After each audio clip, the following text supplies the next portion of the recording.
Hello and welcome to this week's Women's Football Chat. My name is Chris Gadsby. I'm here every Thursday at 6pm bringing you the very latest from the third and fourth tiers of women's football here in England. That's the FA Women's National League.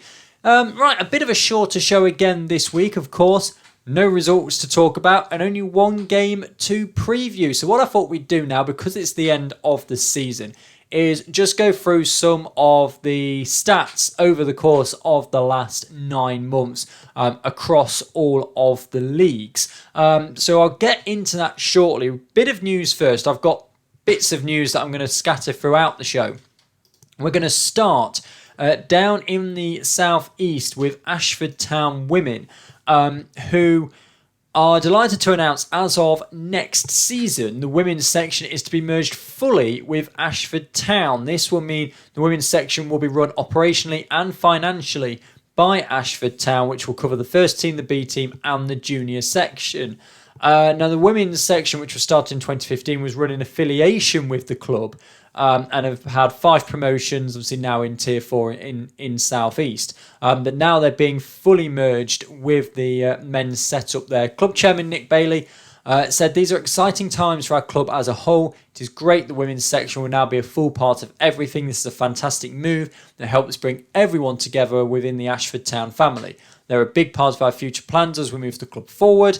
Over the coming seasons, we'll be looking to expand the women's side from the youth teams up, with the men's, women's and the youth sections all working together. We can grow as a club and nurture our players through every stage of the footballing journey." In terms of the structure, Nick Bailey will now be the chair. Adam Frayling is taking the role of the first team manager. So that is the news surrounding Ashford Town. As I said, other bits of news we'll cover as we go through the stats today. We're going to start then in the Northern Premier Division. So as you remember, this is the final table. Nottingham Forest taking the title on goal difference over Wolverhampton Wanderers. Great season it was in the Northern Premier Division. In the league, the Golden Boot goes to Millie Grace Ravening and to Amy Sims with 18 goals apiece. Ravening there with 13 goals and 5 penalties, and Sims with the 18 goals. Not bad for somebody who's not a striker, or players who aren't strikers. Charlotte Greengrass of Forest in third, 17 goals. Laura Elford from Huddersfield and Burnley, 13 goals, only from 17 games there. Evie Priestley, 13 goals in fifth. In terms of the Northern Premier Division, in terms of discipline, Annabelle Cass from Brighouse and Summer Holmes from Wolves with 6 yellow cards apiece. Bethany Ibbotson with 5. Jade Formerston, one of 5 players with 4 yellow cards. In terms of kind of the Player of the Year from the Northern Premier Division, which tends to be decided from the Opposition Player of the Match awards. That is going to Monique Watson of Brighouse Town. 10 Opposition Player of the Match awards. 8 for Naomi Bedu from Wolves and Stoke, and 8 from Amy Sims as well. So great performance there from Watson. In terms of at the back, the Golden Glove goes to Emily Batty of Nottingham Forest. 11 clean sheets from the 22 games from the 22 games in the National Northern Premier Division for that season. In terms of the team stats, Forest winning the title and topping the goal scoring with 81 goals. That is an average of just shy of 4 a game. Wolves with 61 in second is an average of just shy of 3. Burnley with 66 is exactly 3. And then it drops off relatively significantly. In terms of defence at the back, not really surprising that the top 2 there are the top 2 again. Wolves with 17, Forest with 18. Brighouse Town down in 5th, only conceding 27 goals. Problem for Brighouse, didn't score enough either, only scored 28. Let's have a look then at the Southern Premier Division table, because obviously after that dramatic final day, it was Watford who took the title on goal difference. 11 goals in the end, proving to be the difference in this one. 65 goals, though, by far and away the top scorers of the league. As I said, with 65 from their 22 games. Ipswich in second only scored 48, but Ipswich only conceded 11 goals all season. That's half a goal a game. Oxford United in third with 53 goals scored and only 15 against. It's unsurprising then that Sarah Quantrill of Ipswich Town gets the Golden Glove Award with 14 clean sheets. They only conceded in 8 of their 22 games. In terms of individual stats, that means that with goals and topping the Southern Premier Division is Molly Cooper of MK Dons, 21 goals. Carly Johns, 20 goals from Oxford United. Helen Ward, 18 goals in third with Watford. 14 for Sophie Quirk of Portsmouth. And then a hat-trick of players, Leah Burridge and a Graham Poppy Wilson, all with 13 goals in joint fifth. Again, in terms of discipline, you've got Kiara Hines of Crawley Wasps with 7 yellow cards. Angela Nixon of Milton Keynes Dons with 7 as well. And Andrea Gorgiou of Watford in third, 6 yellow cards and 1 that turned into a second yellow card as well. In terms of the player of the league, from opposition player of the matches in the Southern Premier Division, the winner of that is Sophie Quirk with 12 opposition player of the matches. And then there's 4 players on 7 and a handful on 6 as well. By far and away, then player of the league, Sophie Quirk from Portsmouth. Of course, with Forest taking on winning the North and Watford winning the South, it means that it is a repeat of the League Cup final in the playoff final as Forest take on Watford at Stadium MK, 1 o'clock on Saturday. That's Saturday, not as the league have decided to say this week, Sunday. It is taking place on Saturday, 1 o'clock kickoff. I don't know quite how it ends up going wrong, but it is a 1 o'clock kickoff on Saturday at Stadium MK between Forest and Watford. Now, there's a few things to note on that. Yeah, I don't know quite how the FA managed to get that day wrong. It's their own game. Similarly to the League Cup final then, on BBC Radio Nottingham, we've got the commentary rights again. So live commentary with myself and Forest player Summer Betts is going to be on all Radio Nottingham frequencies, digital radio and online on the BBC Sport website and on Freeview channel 720. So that's how you can listen to it. The game is also being shown on the BBC Red button. So if you want to watch the game and have my commentary, you can sync them up. So that's it. So I'll be there. Programme starts on Radio Nottingham from 12:30. As I said, on all frequencies, which is 103.8 FM, 95.5 FM, digital radio, the BBC Sport website, and Freeview channel 720. So that's everything with regards to the playoff final, which is taking place. Really not sure which way that one's going to go. I hope we get just as good a game as we did for the cup final. Now we've covered Tier 3. Later on tonight, or it could be already up by the time you're watching this, it depends, our Team of the Year with Since 71. We did this last year, you'll remember, where myself and Nick from the Wolves Women's Podcast picked our Northern Team of the Year, and then Since 71 and Stuart, they picked the Southern Team of the Year. No more than 2 players from one team. And then we put it as a vote to you as to which team would win in that game. So we've picked our team, and that is coming out. If you're watching this bang on 6 o'clock, it may already be out. I'm not entirely sure when it's going out, but it may be later tonight. If you're not watching this on Thursday, it should already be out. So check out the Since 71 website for that and their social media channels. Right, that's 4 out of the 5 bits of news covered. We'll do the rest after these stats. Let's move through then into Tier 4 and Division 1 North. Of course, Newcastle United by 4 goals taking this on. The closest league we've had this season. Durham gave it their best shot, winning by 8 goals to 0 on the final day, but just wasn't to be. And it is Newcastle that take the title. Merseyrail, who came up this season, are going back down, but York City, the other side that got promoted from Tier 5, do survive for another season. In terms then of the team stats from this, again, Newcastle, the top scorers and winning the league, 65 goals. Durham in second with 55. And then you've got to go down to Hull City in 5th place with 46 goals. Stockport County finishing in 3rd, but only scoring 39. And Barnsley only scoring 37. So a lot of goals scored. And then Leeds United with 41 as well. So 5th place in the league was actually 3rd place in scoring.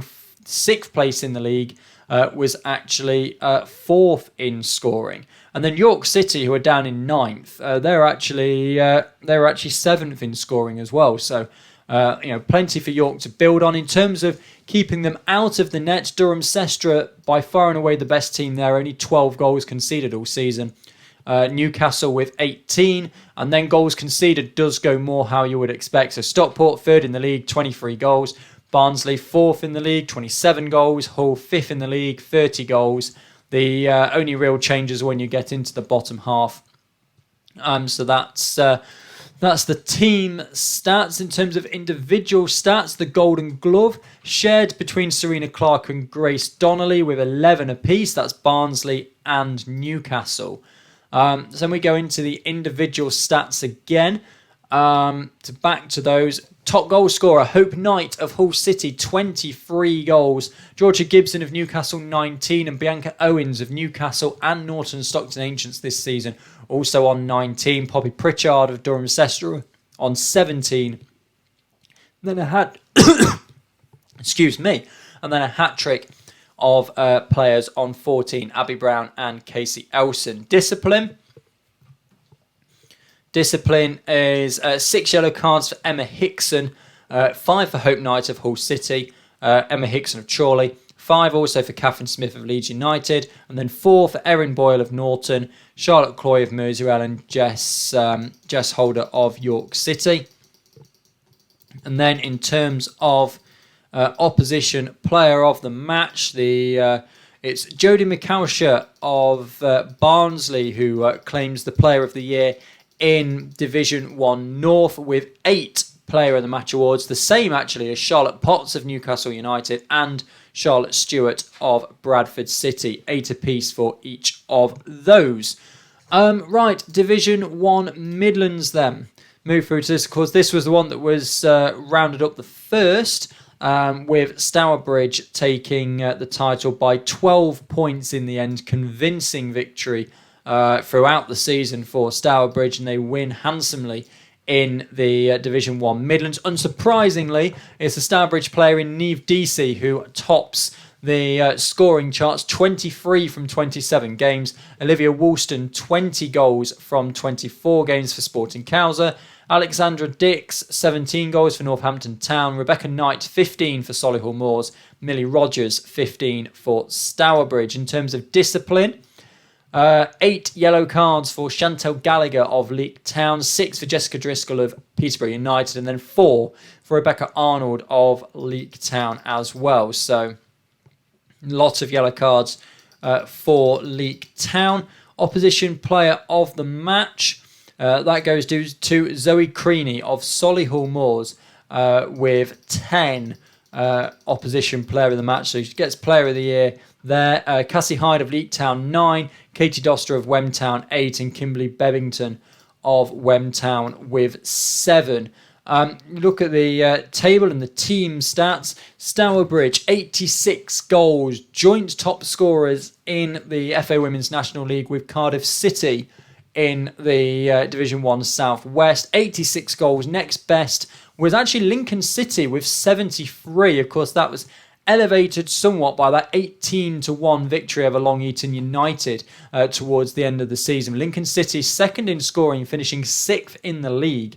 Then Sporting Cowser 62 goals. Doncaster Rovers Bells, who came in second in the league, was actually in joint 6th in terms of goals, with Northampton Town, who finished 5th, and with Leafield Athletic, who finished 9th. The difference being is that Doncaster Rovers Bells only conceded a goal a game with 22. Northampton conceded 26. Leafield Athletic conceded 47. So it's not all about scoring goals, as you can see there. Doncaster Rovers Bells in second, scoring the same number of goals as Leafield Athletic down in 9th. Unsurprisingly, Stourbridge with less than a goal a game and a goal difference of 70, the best defensive record as well. And Amy Preston of Stourbridge with 12 clean sheets gives her the Golden Glove Award in Division 1 Midlands as well. Right, 2 leagues to go then. Division 1 South East. Division 1 South East, then Hashtag United win the... Division 1 South East. Hashtag United win the league by 4.77 goals in 18 games. Of course, no Hounslow, no Wyndham Town in this league after they both had to withdraw from it. Second in scoring, Actonians with 52. Then it's Wimbledon on 45. Then it drops off significantly down into the low 30s for the remainder of the teams until you get right down towards the bottom. In terms of keeping the ball out of the net, Wimbledon only conceded 13 all season. Hashtag United only conceded 14 all season. And when you consider the games between those two as well, Hashtag, conceded 14 all season, 4 of which was in a 4-0 defeat to Wimbledon. And then there was a 0-0 draw against them at the start of the season as well. But it just makes it even more remarkable about the small amount of goals that those sides conceded. In terms then of individual stats in Division 1 South East, goals are plenty for some of the sides. Ashley Hinks of Wimbledon with 26 goals, tied with Samantha Rowland on 26 as well. The difference being is that Rowland's of Hashtag United came all in open play, 7 penalties for Ashley Hinks of Wimbledon. Then Sarah Wiltshire of Cambridge United on 16, Grace Gillard of Hashtag United on 15, Catherine Long, London Seaward of 14, alongside Natasha Snelling of Norwich and Grace Stanley of Cambridge City and QPR. In terms of yellow cards, 4 for Alice Parker of Norwich City and Ellie Smith of Norwich City, and 4 for Lauren Rouse as well of Cambridge United. Of course, stats like this in the yellow cards, they do rely on full-time being fully updated, which I'm not always convinced that it is, but we're going with the data we've got. Player of the division, Sarah Wiltshire of Cambridge United Women, with the most opposition of the match. Awards 11 to her. Katie McLean of Queen's Park Rangers with 10. Ashley Hinks of Wimbledon with 8 in third place. Jamie Lee Bamford of Hashtag United with 8 clean sheets wins the Golden Glove Award for Division 1 South East. Division 1 South West then finally.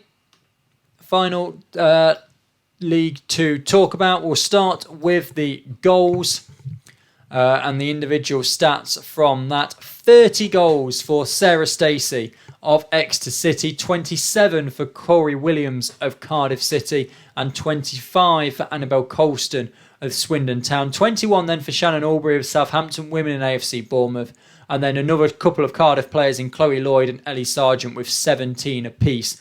Really strong in the goal scoring with Cardiff with a goal difference of 73. Yellow cards, Amy Saunders of Maidenhead United with 7. JD Seaman of Exeter City 5. Zoe Watkins of Exeter City 5. Thierry Jo Guavin of Cardiff City with 4, as well as Megan Halfrey of Maidenhead, Nikki Lake of Chelsea, Ellie Stripple of Portishead, and Molly Taylor of Exeter City. In terms of the player of the season in Division 1 South West, that will go to Ellie Stripple of Portishead Town who had 10 Player of the Match awards. Annabelle Colston of Swindon with 9. Ellie Sargent of Cardiff also with 9. Golden Glove in Division 1 Southwest, Laura O'Sullivan, Cardiff and Wales as number 1. 14 clean sheets from 22 games in Division 1 Southwest. Exeter really did push Cardiff all the way in this one. Cardiff, as I said, joint top goal scorers in the FAWNL with Stourbridge with 86 goals. Exeter City, 83 goals, not far behind. And Bournemouth with 59 is third. So it just shows how many more goals. I mean, you're talking 24 goals between Exeter and Bournemouth and then another 3 on that. So Cardiff scoring for fun, really, particularly in that first half of the season. They finished with a goal difference of 73. 8 goals the difference between themselves and Exeter in the end, and a 14-point gap. Back to Moneyfields in third, although of course their game against Austell, which they would have won, ended up not happening, so call it 11 points really. In terms of conceding goals, Cardiff with 13, Exeter with 18, then Bournemouth with 21. So Bournemouth really strong again. They finished third in both goals scored and goals conceded. They just ended up a point behind Moneyfields in the end. Didn't really win enough at home, did Bournemouth. They only won 6 out of their 11 at home. They actually did better on the road. You compare that to Exeter, who were a perfect 11 from 11 at home, and Cardiff, who were 10 and only lost 1 at home as well. So again, AFC St Austell, a team that came up, end up getting relegated again. So that's 2 of the 8. South East, of course, Wyndham Town dropped, which is 3 of the 8. And Division 1 North, Merseyrail went down as well. And then in Division 1 Midlands, obviously both Northampton and Stourbridge survived. Stourbridge, streaking up the leagues. So only 3 of the 8 teams that came up went back down, which is a pretty good return, really, for the league this season. And that will about do it for this week's Women's Football Chat. As I said, only one game to preview. Forest against Watford. The cup final in April was brilliant. I'm anticipating that the playoff final will be just as good as well. Will Watford be able to get back into the Championship at the first time of asking in what will be Helen Ward's final game as a as a footballer?